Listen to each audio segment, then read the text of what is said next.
नमस्कार, मैं हूं विनय सिंह। आपका बहुत बहुत स्वागत है। और आज बात करेंगे कि जेपीएससी में आखिर एज क्यों नहीं बढ़ पाया, साथ ही साथ क्या सीट बढ़ने की अभी भी संभावना है, और सिविल सर्विस में क्या अच्छी खबर आई है, वहीं उम्र को लेकर केंद्र ने क्या दलील दिया है। ये सब के साथ हमारी नजर होगी जेटेट को लेकर और साथ ही साथ जेएसएससी एग्जाम को लेकर। वहीं मुख्यमंत्री हेमंत सोरेन ने कहा है कि उनके संज्ञान में सब कुछ है। अब स्टूडेंट्स ये बोलने लगे हैं कि सबसे ज्यादा संज्ञान लेने वाले मुख्यमंत्री बन चुके हैं हेमंत सोरेन जी, और संज्ञान में लेने के बावजूद भी काम नहीं होता है।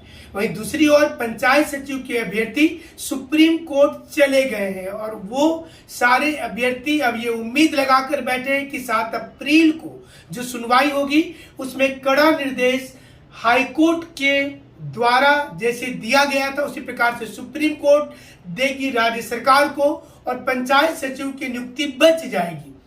फिलहाल लोगों को यह अंदाजा लग रहा है कि तमाम नियुक्ति रद्द होगी और नए सिरे से वैकेंसी लाई जाएगी। ऐसे में स्टूडेंट्स के लिए बहुत बड़ा झटका होगा। इस बीच जेपीएससी की तैयारी कर रहे स्टूडेंट्स के लिए अच्छी खबर है कि हमारी टेस्ट सीरीज जो अप्रैल 1 से शुरू हो रही थी उसमें तमाम सीट फुल हो गए हैं। हम 1 अप्रैल से नया एडमिशन नहीं ले पाएंगे। अब जो बच्चे अब अप्लाई करना चाहते हैं वो 8 अप्रैल के लिए अप्लाई करेंगे। एक बार फिर से बता दें कि 1 अप्रैल से शुरू होने वाली हमारी परीक्षा में जो 4000 सीट अधिकतम था वो फुल हो चुका है। अब हम उसमें नया एडमिशन 1 अप्रैल के लिए नहीं ले पाएंगे। अब आपको 8 अप्रैल के लिए नए सिरे से आवेदन करना होगा। 31 मार्च अंतिम तिथि है आवेदन करने की, और आप 9431156794 नंबर पर व्हाट्सएप मैसेज करके आप अपना बुकिंग करा सकते हैं। तो चलिए, आपके जो क्वेश्चन है ना, मॉडल क्वेश्चंस, ये बनाया गया है 80 सिलेक्टेड लोगों के द्वारा, जिसमें टॉपर्स भी शामिल है, और उस पर अगर आप 50% स्कोर करते हैं तो आप टेस्ट सीरीज में अच्छा कर रहे हैं और आप एग्जाम पास कर जाएंगे। चलिए आगे का रुख कर लेते हैं कि इस समय में खबर यह है कि झारखंड सरकार मन बना ली कि अब एज नहीं बढ़ाई जाएगी। विधानसभा में भी उत्तर देते हुए मंत्री आलमगीर आलम ने कह दिया कि जो एज दिया गया है वही बहुत है। 2016 जो कट ऑफ दिया गया वही बहुत है। 2011 अब नहीं किया जाएगा। वहीं केंद्र सरकार ने भी अलग अलग नियुक्ति में कोरोना को लेकर जो उम्मीद जगी थी स्टूडेंट्स को कि एज में छूट दिया जाएगा, उसे खारिज कर दिया। सुप्रीम कोर्ट में जाकर बताया कि एज रिलैक्सेशन का कोई प्रश्न नहीं उठता है। वहीं दूसरी ओर आईएएस परीक्षा और आईपीएस परीक्षा दोनों एग्जाम एक साथ होती है यूपीएससी की। तो जो आईएएस एग्जामिनेशन होती है उसमें तकरीबन 150 सीट और आईपीएस में भी 150 सीट, यानी कि सिविल सर्विस की नई परीक्षा में तकरीबन 300 सीट का इजाफा होगा।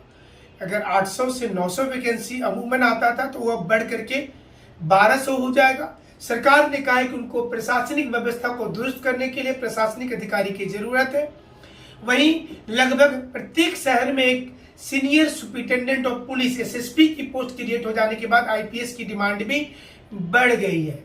वहीं दूसरी ओर यूपी कैडर के आईपीएस अधिकारी अमिताभ ठाकुर को जबरदस्ती रिटायरमेंट करा देना, जबरदस्ती पनिशमेंट देने का मामला तुल पकड़ रहा है।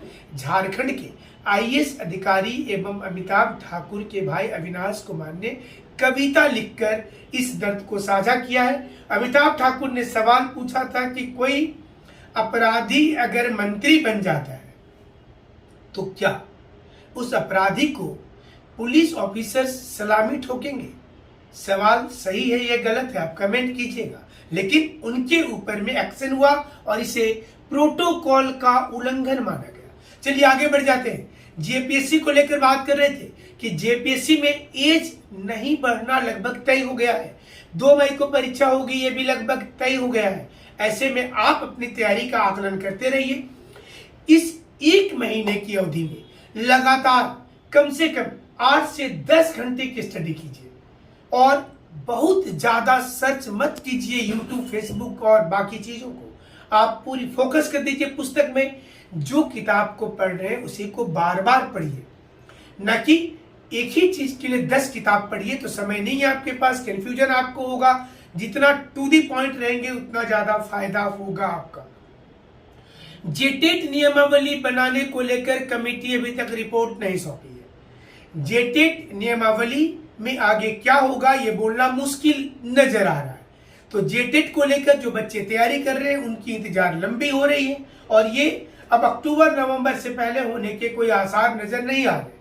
2016 के लिए इस समय में कोई उम्मीद नजर नहीं आ रही, लेकिन सरकार ने एक बार फिर से ये कहा है कि मॉडल स्कूल झारखंड में 4,000 वैकेंसी लाई जाएगी। इस स्टेटमेंट को सीरियसली मत लीजिएगा, क्योंकि ऐसे स्टेटमेंट हर 3 महीने 2 महीने 1 सप्ताह में एक बार आ जाता है, अखबार में जगह मिलता है, फिर ये पुराने पन्ने की तरफ फटकर चला जाता है और फिर 2 महीने के बाद नया स्टेटमेंट आएगा, क्योंकि ऐसा कुछ दिख नहीं रहा है धरातल पर कि जेटेट की वैकेंसी होगी या मॉडल स्कूल और हाई स्कूल की नई वैकेंसी आएगी। 2013 और 16 को लेकर के भी सस्पेंस बरकरार है। वहीं दूसरी ओर जेएसएससी सीजीएल का क्या होगा? क्या वर्ष 2021 में जेएसएससी सीजीएल होगा? थोड़ी उम्मीद पर प्रश्न चिन्ह लग जाएगा आपका, क्योंकि मुख्यमंत्री ने हाल में सदन में कहा था कि आने वाला वर्ष नियुक्ति का वर्ष होगा, यानी कि 2021 नहीं 2022 की बात की जा रही है। 2022 में नियुक्ति होगी तो क्या 21 ऐसे ही चलेगा? 21 में नजर आ रहा है सिर्फ जेपीएससी 5,34,000 विद्यार्थी, जिसमें 252 सीट, 252 सीट के लिए इतनी बड़ी जंग। सीट बढ़ेगा कि घटेगा, कितना बढ़ेगा ये बोलना इस समय में मुश्किल है। सरकार के पास में लिस्ट है, बहुत से लोग हमें मैसेज करते हैं कि सीट कितना बढ़ेगा। हम आपको बता दें कि इन सवालों के पीछे आपको नहीं उलझना है।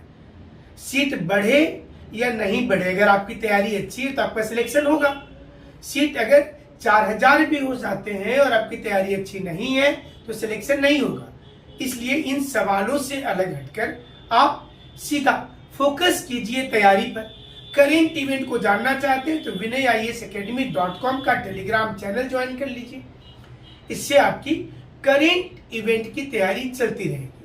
और आपके बर्निंग इशू को उठाना चाहते हैं तो हमारा टेलीग्राम चैनल के अलावा ट्विटर अकाउंट हैंडल जो हमारे टीम करती है उसमें आपके मुद्दे उठाई जाती है, तो ट्विटर विनय कुमार सिंह 1510 को भी ज्वाइन कर लीजिए। अब आपको ये बता दें कि झारखंड में नया कोई नियुक्ति आने वाला है कि नहीं है। ये नई नियुक्ति की जब बात होती है तो बहुत बड़ा क्वेश्चन नजर आ जाता है और 7 अप्रैल तक इंतजार करना पड़ेगा आपको। 23 अप्रैल तक छठी जेपीएससी वाले इंतजार करेंगे, क्योंकि उनको भी उम्मीद है कि अब छठी जेपीएससी में आगे कुछ भी नहीं होगा। सस्पेंस हालांकि हाईकोर्ट ने क्रिएट कर दिया है कि छठी जेपीएससी पर सभी लोगों का पक्ष देखने के बाद उस पर अपना निर्णय सुनाएगी। हमारे साथ आप ऐसे जुड़े रहिएगा। जुड़ने के लिए शुक्रिया।